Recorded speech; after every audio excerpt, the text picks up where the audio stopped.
What if you could take a day trip to the moon? What if it was under $100? That sounds far off, but modern technology has made it possible to capture faraway places and bring them closer to us, even into classrooms. And by utilizing different forms of presentation, students can experience places they'd only dreamed of.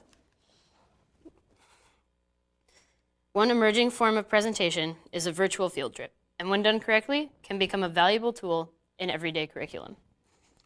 However, let's take a step back. Most of us are probably well accustomed to the documentary films that you watch in your K through 12 classrooms, right? You probably remember using movie days as a chance to catch up on sleep or other work for classes, effectively tuning out the movie and losing a lot of the educational value. But you probably remember the field trips that you took in a lot more detail. A study conducted by John Felk and Lynn Dierking, published in September of 1997, shows that 93.5% of adults remember a school field trip they took between first and third grade. And 79.7% of those people said they had thought about the experience after they had taken it, so before they had been asked about it. And this shows that the experiences they gained in this field trip boosted their memory and helped draw correlations between what they learned in the classroom and the outside world. And those memories have lasted a lot longer than maybe some of you thought. So despite the benefits that school field trips provide, a decrease in budget cuts and a falling number of teachers has made it harder for these people to go on field trips just in general. A study conducted in 2005 by James Kiesel outlines conflicts facing teachers, including scheduling issues, both with the places that they're trying to go and with the schools, monetary problems, and difficulty supervising the children. So finding enough chaperones and losing the kids in the places that they're trying to take them.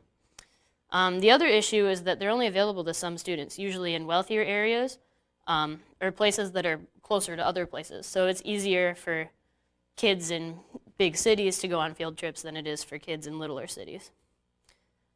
And many of the field trips that students take now are seen as more of a reward for working hard in class as opposed to an opportunity to broaden their learning.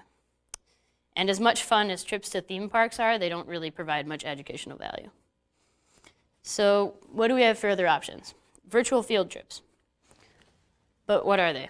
So they serve as an opportunity to broaden students' learning while diminishing the drawbacks that are associated with planning a traditional field trip. So many of them are software packages or websites that allow students to navigate information at their own pace, or their instructor could lead them. Putting the learning in the students' hands encourages them to interact more with the material, which creates many of the benefits of a field trip without the hassle or money involved. Some of the benefits for both of them include boosted memory, so they're more likely to remember the curriculum and what they saw, a link between the classroom and the real world, further student engagement, so the students are paying more attention because they're actually working with the material, and then increased critical thinking or tolerance, and increased physical activity. So some of the virtual field trips actually have options where the kids can get together and perform other movements and stuff associated with them.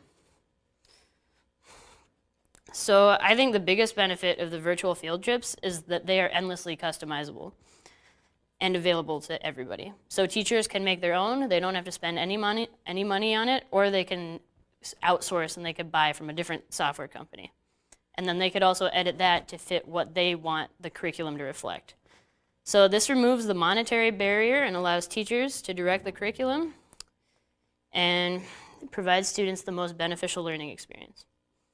The class could also visit any place they like, regardless of distance, location, or existence even. You could visit places that have been gone for a long time. So maybe sometime, somewhere, classes of 6-year-olds will be visiting the moon virtually. Thank you.